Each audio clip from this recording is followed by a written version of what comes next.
Canadian Tire Montmagny remporte le premier prix au défi Canadian Tire. 400 000 $ investis aux arts et lettres dans Chaudière-Appalaches. Le syndicat de l'enseignement de la Côte-du-Sud dénonce des services fragilisés aux élèves.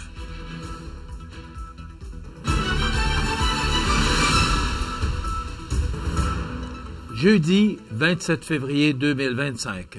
Bonjour mesdames et messieurs, bienvenue au Régional sur le réseau de télévision CMA TV. Le magasin Canadian Tire de Montmagny a récemment remporté le premier prix du prestigieux concours Défi de l'équipe Canadian Tire, un événement national qui mettait en compétition 60 succursales du réseau à travers le pays. Ce concours a pour objectif de récompenser les magasins qui se distinguent, non seulement par leur performance commerciale, mais aussi par l'expérience client exceptionnelle qu'ils offrent à leur clientèle. Les critères du défi étaient stricts. Il fallait non seulement augmenter les ventes, mais aussi offrir un service à la clientèle irréprochable. La succursale de Montmagny a su se démarquer en obtenant une croissance impressionnante tout en maintenant une satisfaction client au plus haut niveau. Grâce à l'engagement de son équipe, le magasin a su répondre aux attentes de ses clients tout en proposant des produits de qualité au meilleur prix. François Grandisson, propriétaire du magasin, souligne que cette réussite est le fruit d'une gestion orientée vers la satisfaction du client. Depuis notre arrivée, nous avons mis en place plusieurs changements et la réponse de la communauté a été plus que positive. Nous avons fait de la satisfaction client notre priorité et avons veillé à offrir des produits au meilleur prix possible, explique-t-il. Cette approche axée sur l'expérience client a permis à Montmagny de se hisser en tête du concours. L'équipe de Montmagny a joué un rôle clé dans cette réussite. Leur engagement quotidien à offrir un service exceptionnel a fait toute la différence. Lors de l'annonce des résultats, l'équipe a exprimé une grande fierté. Nous avons donné le meilleur de nous-mêmes et cette reconnaissance est un véritable honneur à déclarer un membre de l'équipe. Ce prix ne symbolise pas seulement une performance commerciale, mais aussi l'engagement et la passion d'une équipe qui place la satisfaction du client au cœur de ses priorités. La victoire du Canadian Tire de Montmagny démontre que, lorsqu'une équipe se mobilise autour d'un objectif commun, tout devient possible. Félicitations à toute l'équipe du Canadian Tire de Montmagny qui fait honneur non seulement à la région, mais aussi au réseau Canadian Tire. La région de la Chaudière-Appalaches bénéficie d'un soutien substantiel pour ses projets artistiques avec un investissement total de 400 000 $ sur 2 ans. Ce programme, mis en place grâce à une collaboration entre plusieurs acteurs gouvernementaux et communautaires, a pour objectif de stimuler la création, la production et la diffusion des arts et des lettres, tout en renforçant les liens entre les artistes. L'annonce a été faite par le Conseil des arts et des lettres du Québec, le ministère des Affaires municipales et de l'Habitation, ainsi que plusieurs municipalités régionales de comté de la région dont Lillet, Montmagny, Bellechasse, la Nouvelle-Beauce, les Appalaches, les Aides-Chemins, Lotbinière, Beauce-Centre, Beauce-Sartigan et la ville de Lévis. Ce projet est également soutenu par Culture Capitale Nationale et Chaudière-Appalaches. Ce financement de 400 000 $ est réparti en 2 parties égales, soit 200 000 $ provenant du Fonds Région Ruralité du ministère des Affaires municipales et de l'Habitation et 200 000 $ du Conseil des arts et des lettres du Québec. Le but de ce programme est de soutenir des projets créatifs, qu'ils concernent la création, la production ou la diffusion artistique. Il favorise les initiatives qui créent des liens avec les communautés locales tout en contribuant au rayonnement des artistes régionaux. L'appel à projet est désormais ouvert et s'adresse aux artistes écrivains professionnels ainsi qu'aux organismes artistiques locaux. Les projets doivent être soumis au Conseil des arts et des lettres du Québec avant le 20 mai 2025. Pour aider les créateurs dans leur démarche, Culture Capitale Nationale et Chaudière-Appalaches organise des cliniques d'information virtuelles animées par Nathalie Ray, chargée du programme au Conseil des arts et des lettres du Québec. Le programme met également un accent particulier sur l'accompagnement personnalisé des artistes et la possibilité de bénéficier de conseils pour le développement de projets innovants. En plus de promouvoir la rétention des artistes dans la région, ce soutien vise à encourager l'émergence de nouvelles technologies dans la création artistique.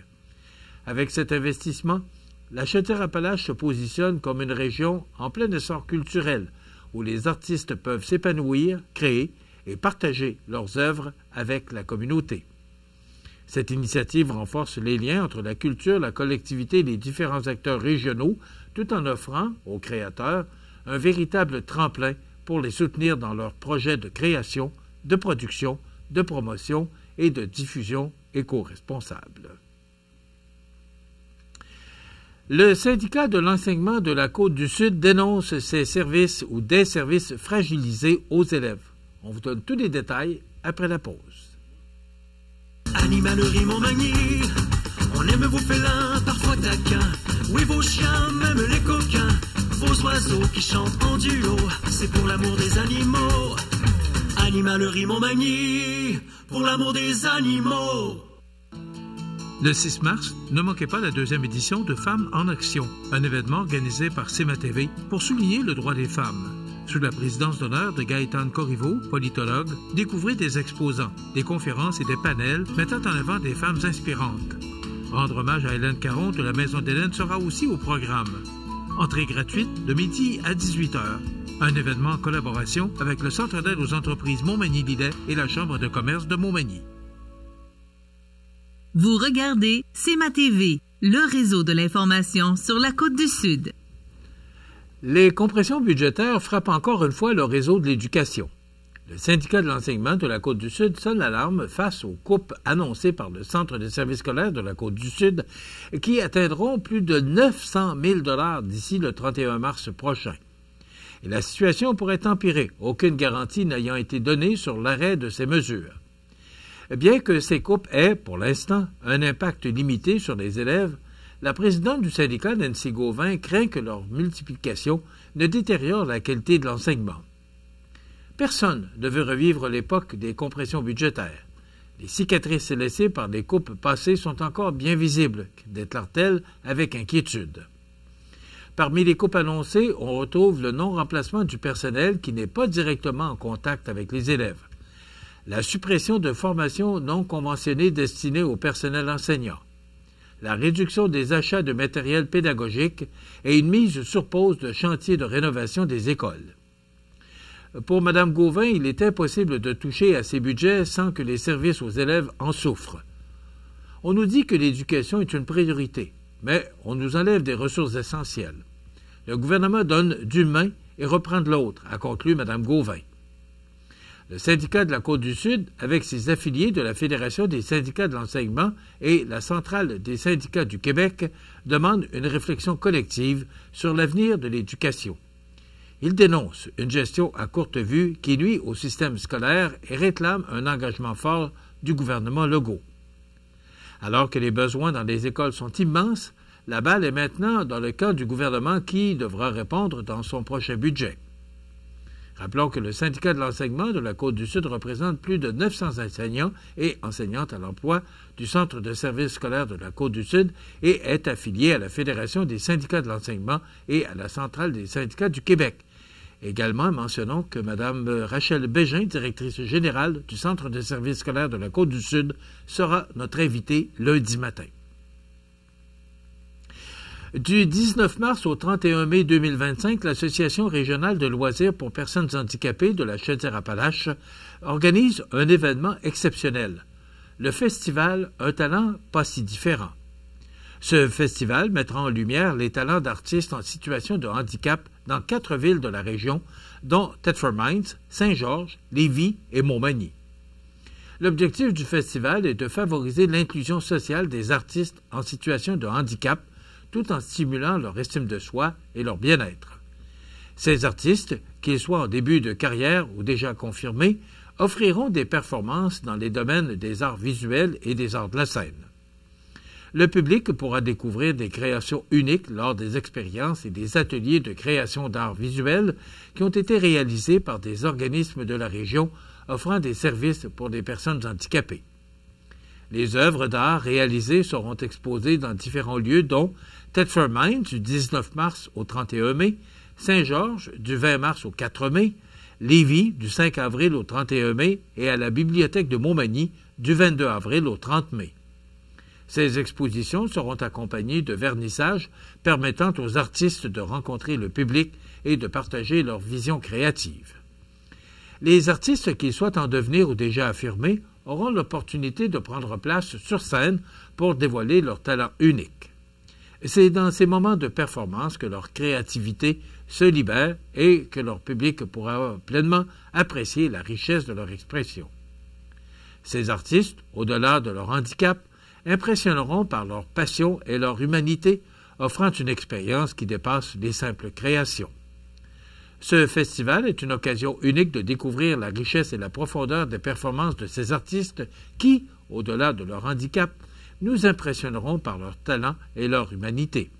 Rappelons que l'Association régionale de loisirs pour personnes handicapées de la Chaudière-Appalaches est vouée à la promotion du loisir, du sport et du plein air pour les personnes handicapées de la région de Chaudière-Appalaches en matière d'accessibilité et d'intégration et travaille en concertation et en collaboration avec les structures locales et régionales.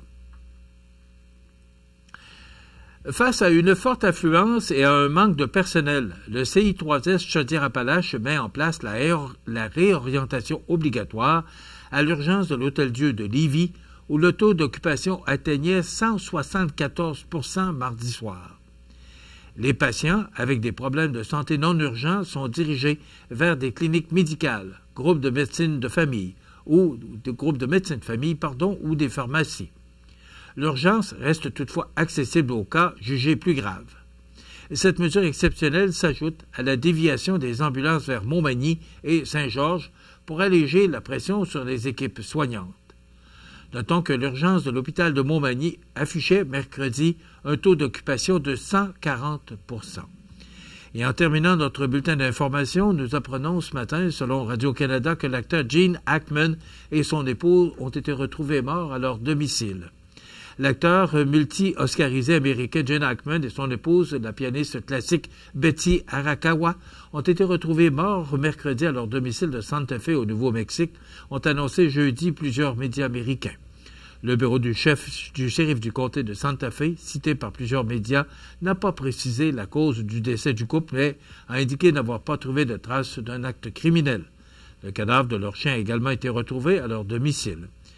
Considéré comme un géant d'Hollywood, Gene Hackman était âgé de 95 ans et était apparu pour la dernière fois à l'écran dans le film « Bienvenue à Mooseport » en 2004. Son épouse était, elle, âgée de 63 ans. Les sports, présentés par Groupe Corriveau, entrepreneur électricien et plomberie, un appel, 4 services. Groupe Corriveau à Montmagny, 418-248-8992, votre solution. Vous avez des projets de construction ou de rénovation? Pensez Groupe Corriveau, entrepreneur électricien et plomberie. Un appel, 4 services, 418-248-8992, Groupe Corriveau à Montmagny ou groupecorriveau.com. La solution pour du travail bien fait.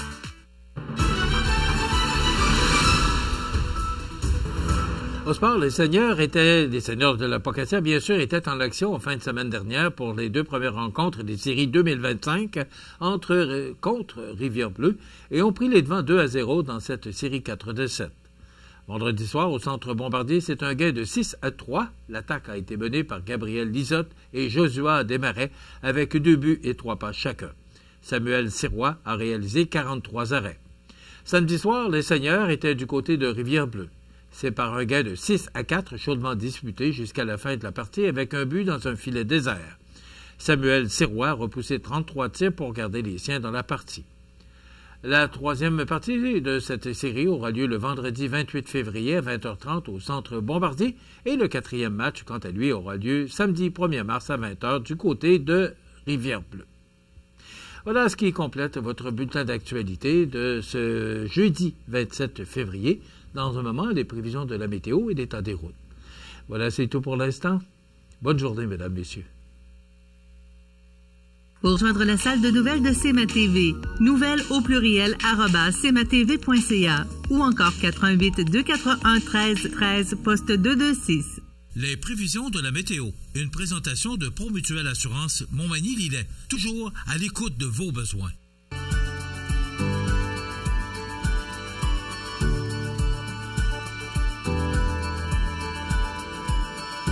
Êtes-vous Promutuelle Assurance? 88 248 7940. La la la la la la la.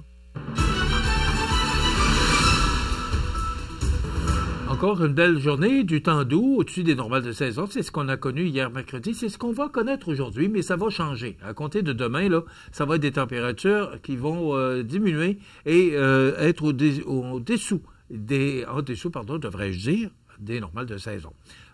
C'est les nuages qui s'amènent et qui vont nous apporter un peu de neige. Rien de bien important, mais quand même, c'est de la neige là, qui s'en vient au cours des prochaines heures. Donc, ça nous donne pour aujourd'hui, jeudi, un ennuagement, de la neige qui débute tôt en après-midi, une accumulation faible, là, une trace même, on pourrait dire, 2 cm. Il y aura des vents de jusqu'à 15 km/h avec un maximum de -1. Ce soir et la nuit prochaine, de la neige intermittente, accumulation supplémentaire de 2 à 4 cm, des vents qui deviendront du sud-ouest à 20 km/h avec des rafales à 40 après minuit, minimum de -6. Demain, dernière journée du mois de février, déjà, neige intermittente qui cesse tôt en matinée, dégagement par la suite, vent du sud-ouest de 20 km/h avec des rafales à 40 qui deviendront, et c'est là que les températures vont se refroidir, les vents vont changer de direction et souffler nord-ouest à 20 km/h avec des rafales à 40 le matin, puis deviendront légers en après-midi, mais les températures seront à la baisse pour atteindre -9 en après-midi. Pour samedi, première journée du mois de mars, le mois du printemps, de la neige avec un maximum de -9, on parle d'une accumulation possible de 10 cm. C'est le retour du beau temps pour dimanche avec du soleil, maximum de -1. Et lundi, c'est la relâche qui débute avec du soleil et un maximum de -9. Donc, ce sera merveilleux pour les activités extérieures. Les normales de saison, celles-ci de l'année, sont de -3 le jour, -14 la nuit. Le soleil s'est levé à 6h26 et se couchera à 17h24, heure normale de l'Est. Il fait actuellement -7 degrés à l'extérieur des studios de CMA-TV. Les vents soufflent de direction sud-ouest à 8 km/h. L'humidité est à 76 % et la pression barométrique est à 101,3 kPa. Donc, un petit peu de neige, mais à partir de demain, et ce jusqu'à au moins lundi, les températures seront beaucoup plus froides et ce sera merveilleux pour cette semaine de relâche qui débute. Nos invités, dans un moment, pour le menu de cette émission du 27 février, on a une entrevue avec Mme Mireille Dubé, qui est MBA franchisée de LMI Canada, et Sylvain Cloutier, qui est coach associé de LMI Canada. C'est très intéressant comme entrevue avec ce que les gens offrent comme service pour les entreprises de notre région. Et on reçoit notre député fédéral qui restera avec nous jusqu'à la fin de l'émission, donc Bernard Généreux qui sera là. Et bien sûr, il y aura les avis de décès. Je vous souhaite donc une excellente émission à notre antenne.